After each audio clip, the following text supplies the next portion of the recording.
Hello everyone, good morning. तो I hope इससे पहले वाला वीडियो आप लोगों ने देखा होगा जिसमें हमने आपका चैप्टर 3 स्टार्ट किया था क्लास 10 का। ठीक है, तो हमने बेसिक चीजें देख ली थी, लाइक चैप्टर 3 है क्या उसके बारे में देख लिया था। देन हमने ग्राफिकली कैसे उसके सॉल्यूशंस अब लीनियर इक्वेशंस के निकाल सकते हैं, ये सारी चीजें हमने देख ली थी। ठीक है, तो चलिए अब इसके बेसिस हम एक्सरसाइज लगाते हैं। तो एक्सरसाइज का जो पहला क्वेश्चन है वो क्या कह रहा है, form the pair of linear equation in the following problems and then find their solutions graphically. अब पहले आपको इक्वेशन बनाना है, देन उसको सॉल्व करना है। जैसे बहुत बार ऐसा भी होता है आपको इक्वेशन डायरेक्ट देगा, मोस्ट ऑफ द टाइम ऐसा ही होगा, आपको डायरेक्ट ही देगा। बट बहुत बार ऐसा होगा कि आपको पहले बनाने को बोलेगा, देन आपसे सॉल्व करेगी। आपने लीनियर इक्वेशन वन वेरिएबल जब पुरानी क्लासेस में पढ़ा होगा, उसमें भी वर्ड्स प्रॉब्लम वगैरह आप लोगों ने पढ़ी होगी, राइट। जैसे फॉर एग्जाम्पल, अगर आपको बोले x+7 बराबर 12 है, तो x की वैल्यू निकाली, ये तो अब डायरेक्ट आपको बोल दिया। ठीक है, दूसरा आपसे बोलेगा कि there is a number, if you add 7 in that number you will get 12।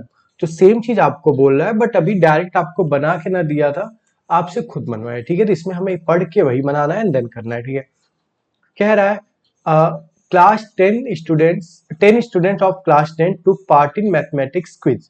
मतलब मैथ के कोई क्विज हुआ था जिसमें 10 लोगों ने पार्ट लिया था। चलो यहां तक तो ठीक है।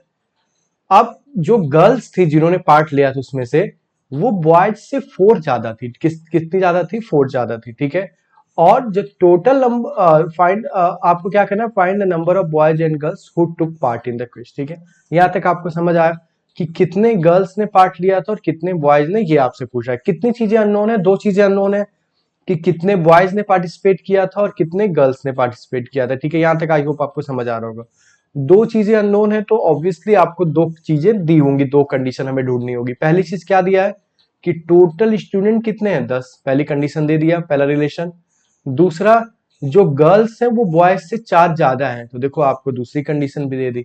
तो मैंने हमेशा बताया जितने अननोन होते हैं उतने ही आपको कंडीशन होता है, चाहे आप linear equation in one variable पढ़ो, चाहे linear equation in two variable पढ़ो। ठीक है, यही क्वेश्चन आप लिनियर इक्वेशन वन वेरिएबल निकालते तो उसमें क्या मत करते, आप एक को x मानते और पहली रिलेशन यूज करके दूसरा मानते। ठीक है, एंड देन दोनों को यूज करके दूसरा रिलेशन यूज कर लेते।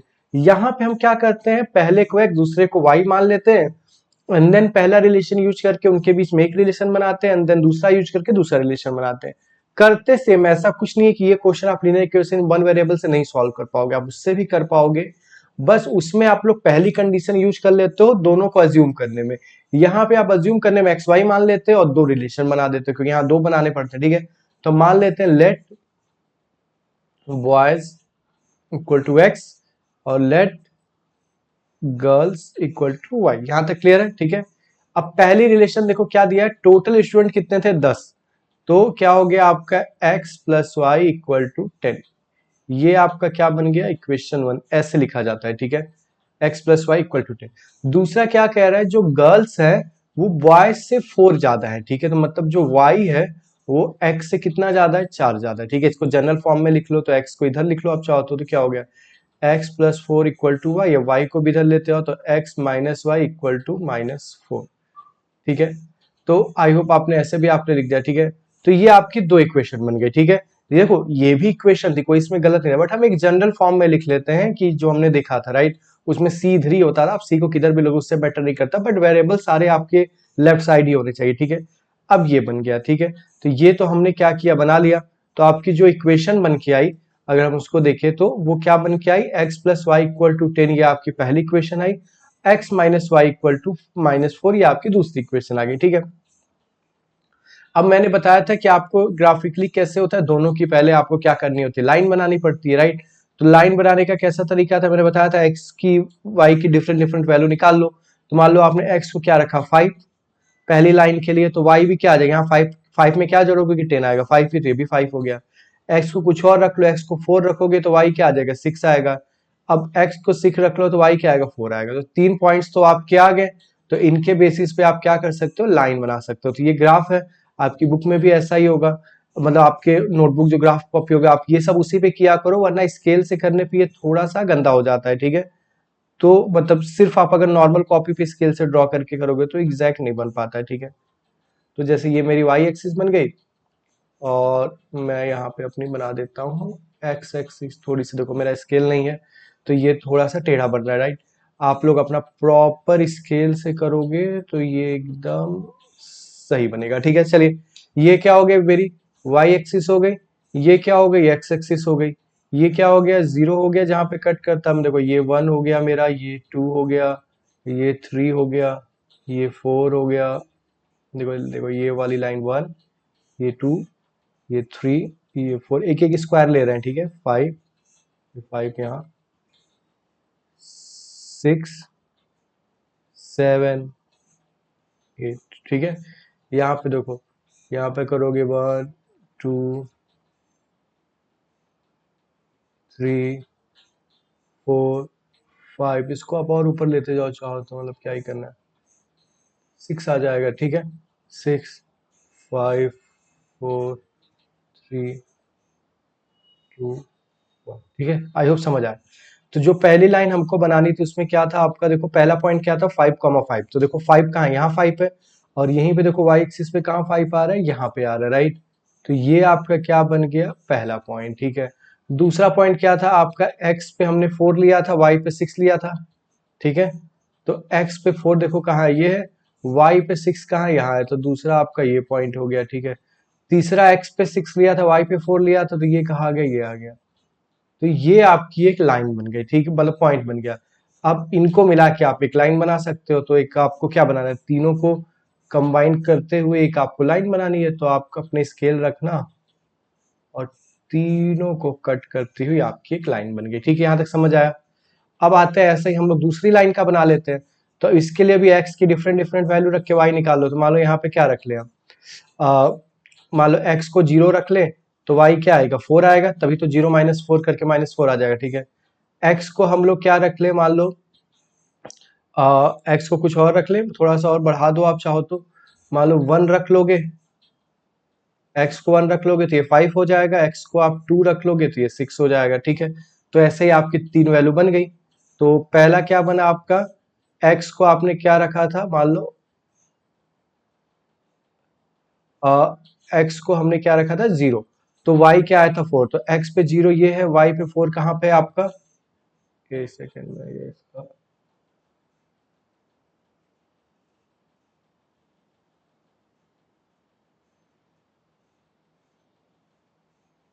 ठीक है, हाँ। तो x पे आप 0 रखोगे तो y पे 4 आपका कहाँ पे आएगा, यहाँ पे आएगा। ठीक है, दूसरा क्या था, x पे आपने 1 रखा था, y पे 5, तो ये आपका कहाँ आ गया, यहाँ पे आ गया। फिर आपने x पे 2 रखा था, तो y पे क्या आ गया आपका 6 आ गया, तो ये आपका यहाँ आ गया। ठीक है, आई होप आपको समझ आ रहा होगा हम क्या कर रहे हैं। ठीक है, अब आपको क्या करना है, अब ये तीनों पॉइंट को जोड़ के एक लाइन बना दो।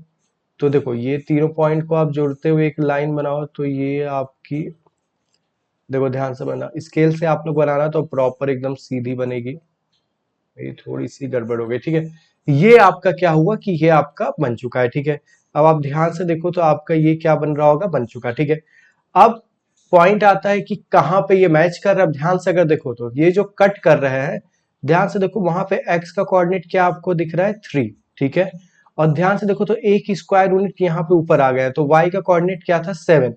तो ये जहां पे कट करते हैं वही तो हमारा रिजल्ट होता है। तो ये कहाँ पे कट कर रहे हैं 3,7 पे, तो रिजल्ट आपका क्या हो गया, एक्स की वैल्यू क्या हो गई आपकी 3 और वाई की वैल्यू क्या हो गई 7, यही उसका सोल्यूशन हो गया।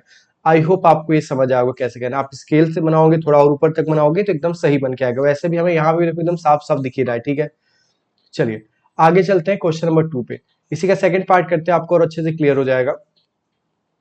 फिर कह रहा है 5 पेंसिल एंड 7 पेन्स का कॉस्ट है 50 रुपीज। ठीक है, तो अगेन हम मान लेते हैं पेन बराबर कितना है आपका x, और पेंसिल बराबर कितना मान लेते हैं आपका y। ठीक है, तो पहली कंडीशन क्या भाई, एक पेन अगर x रुपए की है तो मतलब पेन हमने क्या माना, पेन को x माना, पेंसिल को y माना। ठीक है, जैसे को जो पहले था वो मान लेते हैं, थोड़ा सही रहेगा। तो पेंसिल को हम मान लेते हैं मान लो x। ठीक है, और पेन को हम मान लेते हैं y। ठीक है, तो अगर एक पेंसिल आपकी 5 रुपए की है, x रुपए की है, तो 5 पेंसिल कितने की होगी 5x, और एक पेन अगर y रुपए की है तो 7 पेन कितने की होगी 7y, और टोटल प्राइस कितना होगा इतना, वो कितने के बराबर है 50 रुपए। ठीक है, ये आपकी हो गई इक्वेशन नंबर 1। दूसरा कह रहा आप 7 पेंसिल आ गई, एक x की थी तो 7 पेंसिल कितने की हुई 7x, फिर प्लस 5 पेन कितने की हुई 5y, इक्वल टू कितना हो गया 46। ये आपकी क्या आ गई, सेकेंड इक्वेशन आ गई। ठीक है, आई होप आपको यहाँ तक समझ आ रहा होगा। दोनों इक्वेशन तो हमारी बन गई। ठीक है, अब अगेन हमें इनको ग्राफ बनाना है तो इनकी डिफरेंट डिफरेंट वैल्यू रख के बनानी पड़ेगी, राइट। अब क्या वैल्यू रखा जाए, मान लो पहले के लिए एक्स और वाई। तो देखो अब आप पे है, आप क्या रखते हो। मान लो मैंने रखा एक्स को 3 रखा, तो वाई मेरा क्या आएगा, 5 आएगा। ध्यान से रखो, ये 15 हो जाएगा, 15 उधर जाके माइनस करेगा तो क्या बचेगा 35, 7 डिवाइड कर देगा तो 5। तो ये आप खुद रख के देख सकते हो। एक्स को ये रखा तो ये आपका क्या आ गया, 5 आ गया। ठीक है, मिनिमम आपको 2 पॉइंट तो चाहिए, 3 पॉइंट आपको बनाना होगा। ठीक है, आप कुछ भी रख सकते हो, बट थोड़ा ध्यान रखना कि ये डेसिमल में ना आ जाए। मतलब पता चला आपने एक्स की जगह 0 रख दिया, अब 7 को इंटू क्या कर दे कि 50 बना, तो वो आपका डेसिमल चला जाएगा। तो ऐसी वैल्यू हमें नहीं रखनी होती है, हमें कुछ ऐसा रखना पड़ता है कुछ डेसिमल में ना आए, मतलब पूरा कैलकुलेशन थोड़ा डिफिकल्ट हो जाएगी। ठीक है, अब मान लो हम इसको क्या रख सकते हैं, थोड़ा हमें देखना पड़ेगा। मान लो इसको हम रखते हैं, मान लो x को हमने रखा -4 और y को हमने रखा, अब -4 रखोगे तो क्या हो जाएगा, ये आपका 20 हो जाएगा। तो y को आपको क्या रखना पड़ेगा, मान लो 10 रखना पड़ेगा। ठीक है, तो 10 रखोगे तो ये क्या हो जाएगा 70, और ये -4 करके आपका क्या बना देगा 50 बन जाएगा। ठीक है, आई होप आपको चीजें समझ आ रही होंगी ये कैसे कर रहे हैं। ठीक है, फिर आप कुछ रख सकते हो। मान लो आपने क्या रखा, y को 0 रख दिया, मान लिया ऐसे समझ लो x को आपने 10 रख दिया और y को आपने क्या रख दिया 0 रख दिया, x 10 हो गया तो ये 0। तो ऐसे आपके 3 पॉइंट करके ये बन गया। ठीक है, सिमिलरली आप दूसरे वाले के लिए भी रखोगे x और y, तो दूसरे वाले में आपको क्या रखना पड़ेगा। मान लो आपने इसको क्या किया, x को 3 रखा तो 21 हो गया, और इसको 5 रखा, मतलब इसको 3 रखा और ये आपका 5 हो गया, तो इससे हो गया आपका। ठीक है, फिर आप क्या कर सकते हो, मान लो इसको और हमें देखना होगा कि आप इसको कितना रख सकते हो। अब देखो यहाँ पे थोड़ा सा ऐसे मतलब रखना आपको होता है, जस्ट उससे थोड़ा सा होता है, आप कुछ भी रख दो, ऐसा कुछ गलत नहीं, आंसर सही आएगा। बस ये होता है ग्राफ में आपको बनाने में दिक्कत हो जाएगी, इसलिए हम थोड़ा ऐसा रख रहे हैं एक्स की वैल्यू जिससे y भी आपका होल नंबर में आए और x भी होल नंबर में रहे, कि हम इजीली ग्राफ में बना पाए। ठीक है, तो इसलिए पॉजिटिव नेगेटिव हम कुछ भी करके रख सकते हैं। ठीक है, तो अब जैसे मान लो मैं इसको रखने का जैसे 2 रखूं, मान लो 14 हो जाएगा, और यहाँ पे मैं 10 तो 60 हो जाएगा। तो मुझे समझ में आया कि अगर x को -2 रखते हैं, ठीक है, -2 रखेंगे तो 14 हो जाएगा, और इसको अगर हम लोग रख दें 12, तो 12 5 जा 60 हो जाएगा, राइट।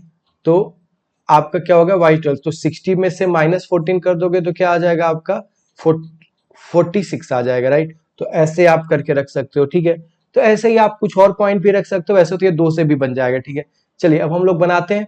तो अब देखो यहाँ पे ग्राफ थोड़ा सा आपको ड्रॉ करना है। देखो x पे -4 भी आया है, -2 भी है, y कभी नेगेटिव नहीं आया आपका। ठीक है, अभी तक।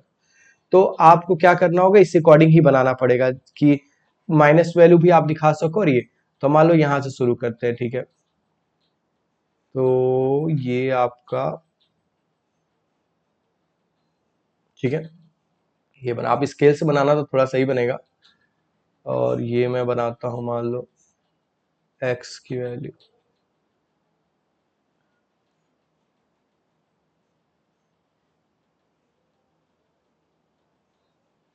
ठीक है, ये बन गया। अब इसको थोड़ा सा नाम दे दे, क्या लगना है। मान लो यहाँ पे थोड़ा दूर दूर की वैल्यू है, तो मैं इस बार थोड़ा सा छोटा ले रहा हूँ। ठीक है, कि ये आपका क्या हो जाए, बहुत दूर तक ना चला जाए। तो मैं इस बार ये छोटे वाले स्क्वायर को 1 कंसीडर कर रहा हूँ। 1 2 3 4 5 6, देखो इक्वल बस होने चाहिए, आप कितने बड़े ले रहे हो उससे डिपेंड नहीं करता। ठीक है, ठीक है, अब लिख लो, ये 1 हो गया, ये 2 हो गया, ये 3 हो गया, ये 4 हो गया, ये 5 हो गया, ये 6 हो गया, ये 7 हो गया, ये 8 हो गया, ये 9 हो गया, ये 10 हो गया, ये 11 हो गया। ठीक है, ऐसे यहाँ पे चलोगे 1 2 3 4, आपकी ग्राफ कॉपी अगर बड़ी वाली है तो आप इसमें बड़े बड़े स्क्वायर ले लो। बस ये जितने नंबर तक हमने लिए वो सारे नंबर यहाँ तो आने चाहिए, वो इंपॉर्टेंट होता है, राइट। अब चलो इसको भी नंबर दे दो, 1 2 3 4 5 6 7 8 9 10 11 12, ऐसे करके हमने बढ़ा दिया। एक्स में माइनस वाली भी है तो माइनस भी दिखा दो। वैसे आप चाहो तो जिसमें माइनस नहीं उसमें माइनस दिखा, दिखाने में क्या जाता है, राइट। -1 2 -3 -4 -5, ऐसे आप इधर भी नीचे भी दिखा सकते हो। ठीक है, चलिए आते हैं। तो जो पहला आपको बनाना था उसका पॉइंट क्या थे, कोऑर्डिनेट, एक्स पे 3 वाई पे 5। ठीक है, तो एक्स पे देखो 3 कहाँ है, यहाँ है। और y पे आपका 5 कहाँ पे आएगा, यहाँ पे आएगा। तो जो पहला पॉइंट आपका मिला वो आपको कौन सा मिला, ये वाला, ठीक है। दूसरा क्या है आपका, x पे -4 और y पे 10, ठीक है। तो x पे आपका -4 कहाँ है, ये, और y पे आपका 10 कहाँ है, ये ऊपर। तो ये आपका कहाँ पे आ गया, यहाँ पे, ठीक है। फिर तीसरा आपका क्या है, x पे 10 है, y पे 0 है। तो x पे 10 देखो कहाँ है, यहाँ है, और y पे 0 तो यही होगा। अब आप इन तीनों को ज्वाइन करती हुई लाइन बना दोगे तो वही आपकी क्या हो जाएगी, देखो मैं थोड़ा गड़बड़ बन रहा है, आप स्केल से करोगे तो आपका एकदम सही बनेगा। बट एक सेकेंड, तो आप स्केल से करना तो ये एकदम आपका सीधा बनेगा, ठीक है। मेरा थोड़ा गड़बड़ हो गया, ठीक है। अब आता है ये, अब दूसरी वाली हमें बनाना है। तो दूसरी वाली आपको देखो क्या है, x पे 3 है और y पे क्या है, 5 है। तो x पे देखो 3 कहाँ है आपका, वेट, x पे 3 और y पे 5। तो x पे आपका 3 ये है और y पे 5 कहाँ पे आएगा, ये।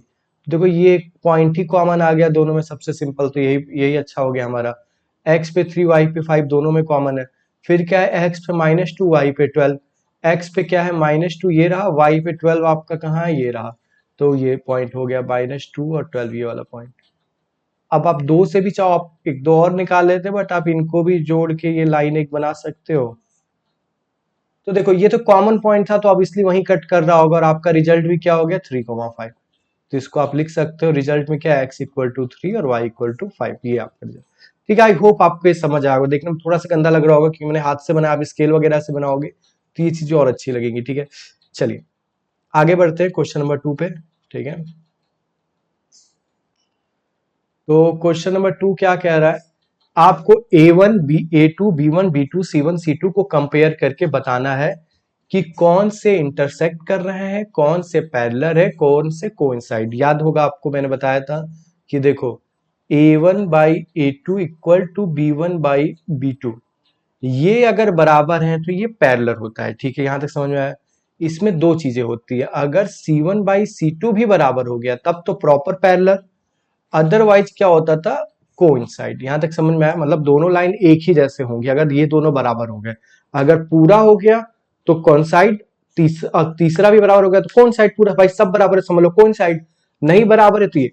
और इंटरसेक्टिंग कब होता है, जब A1 बाई A2 की बराबर ना हो। समझ में आ गया। वैसे तीन कंडीशन में आपको बस थोड़ा सा याद करने का आसान तरीका बता रहा हूं कि आप दो से भी याद कर सकते हो, ठीक है। तो हमें निकालना पड़ेगा, चलो यहां से देखो A1 बाई A2 क्या आया, ध्यान से समझना, 5/7। B1 बाई B2 क्या आया, 4/6। रिड्यूस कर लेना वरना सोचोगे कि बराबर नहीं है, 2/3, ठीक है। और C1 बाई C2 क्या आया, 8/9, 8/-9। देखो ना ये बराबर है, A1 बाई A2 बराबर नहीं है B1 बाई B2 के, और बराबर नहीं है C1 बाई C2 के। तो जब यही दोनों बराबर नहीं है, तीनों बराबर नहीं है, तो ये आपकी क्या लाइन हो गई, इसको क्या कहते हैं, इंटरसेक्टिंग। तो पहला वाला आपका क्या हो गया, इंटरसेक्टिंग, या कह लो इंटरसेक्ट एट अ पॉइंट। ये पूछा था आपसे ना कि बताओ, ये हो गया, समझ में आया। दूसरे वाले का देखते हैं, इसमें आपका क्या कह रहा है कि दूसरे वाले का अगर देखो तो इसमें क्या कह रहा है आपको, देखो A1 बाई A2 निकालो ध्यान से। तो A1 बाई A2 क्या होगा, 9/18, यानी कि रिड्यूस करोगे तो 1/2। यहां तक समझ में आ रहा है। B1 बाई B2 निकालो, 3/6, यानी रिड्यूस हो जाएगा 3 से, तो ये भी 1/2 आ गया। C1 बाई C2 निकालो, ये क्या होगा, 12/24, रिड्यूस होके 1/2।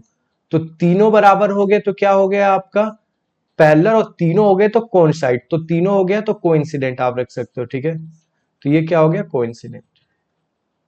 क्लियर हुआ, समझ में। एग्जाम में कैसे करोगे, पहले A1 by A2 B1 by B2 C1 by C2 तीनों निकालोगे, फिर लिखोगे as all are unequal hence intersecting, as all are equal hence coincident. यहां तक समझ में आया। एक दो और होंगे, आप कर लेना इसको, ठीक है, एज इट इज वैसे ही हो जाएगा, ठीक है।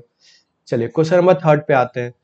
फिर आपको बताना है यही सब निकाल के कि कौन सी इक्वेशन आपके कंसिस्टेंट है, कौन से इनकंसिस्टेंट, ठीक है। याद है मैंने बोला था बहुत सी चीजें होती हैं, क्या होता है, नो सॉल्यूशन होता है, फिर कंसिस्टेंट होता है, फिर आपका इंटरसेक्टिंग होता है। तो ऐसे कर करके आपके एक ही चीज के अलग अलग नाम है, ठीक है। अगर लीनियर, अगर पॉइंट की बात, सोल्यूशन कितने उसकी बात किया जाता है तो उसके इसमें तीन होते थे, नो सॉल्यूशन, इनफाइनाइट और क्या कहते हैं यूनिक सॉल्यूशन। फिर वही इक्वेशन की बात करते थे तो वो कंसिस्टेंट और इनकंसिस्टेंट होता था। फिर वही लाइन की बात करते थे तो पैरेलल, कॉन्सेप्ट। तो ऐसे जिसकी बात करो सेम चीज के लिए तीन अलग अलग नियम है, ठीक है। तो यहाँ पे आपसे अब क्या पूछ रहा है, कंसिस्टेंट और इनकंसिस्टेंट। तो मैंने आपको बताया था सॉल्यूशन होना कंसिस्टेंट होता है, भले एक सॉल्यूशन हो या इनफाइनाइट। सॉल्यूशन न होना इनकंसिस्टेंसी होती है, ठीक है।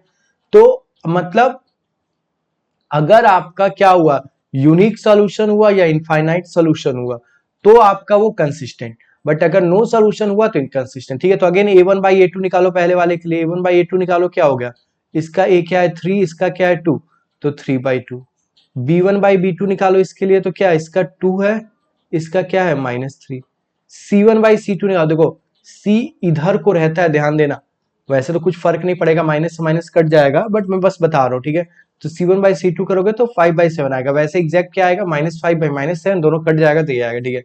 देखो तीनों बराबर नहीं है, ठीक है।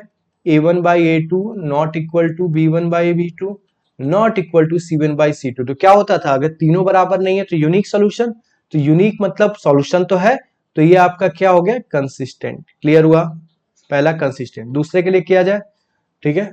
तो चलिए दूसरे का करते हैं हम लोग।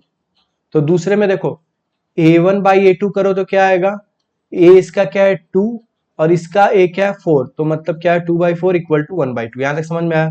b1/b2 करें, इसका b क्या है -3, इसका b क्या है -6, कैंसिल हो गया 1/2, ठीक है। c1/c2 करें, इसका करोगे 8, इसका 9, तो क्या आया, a1/a2 बराबर है b1/b2 के, बट c1/c2 के बराबर नहीं। ये क्या होता था, मैंने बताया था आपको कि बराबर होना मतलब पैरेलल हो गया, और सी के बराबर नहीं है मतलब प्रॉपर पैरेलल। अगर बराबर होता तो कोइंसाइड हो जाता, तो मतलब ये प्रॉपर पैरेलल। तो पैरेलल में कितने सॉल्यूशन, भाई पैरेलल हो गई लाइन तो एकदम एक भी सॉल्यूशन नहीं, तो ये आपका क्या हो गया, इनकंसिस्टेंट। यहां तक आई होप आपको समझ आया होगा, ठीक है। एक और देख लेते हैं।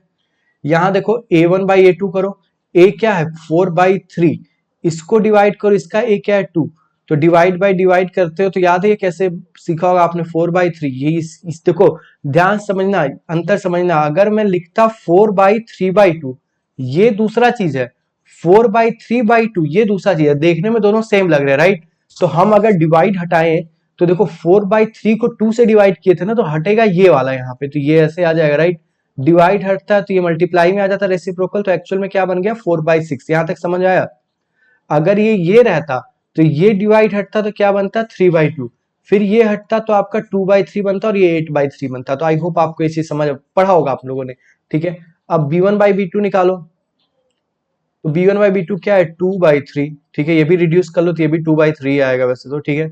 c1/c2 कर लो, क्या आया 8/12, 4 से कट जाएगा 2/3। तीनों बराबर है, तीनों बराबर है तो क्या होता था, कोइंसाइड वाला केस होता था, मतलब बहुत सारे सॉल्यूशन। तो सॉल्यूशन तो है, तो ये भी आपका क्या हो गया, कंसिस्टेंट। क्लियर हुआ।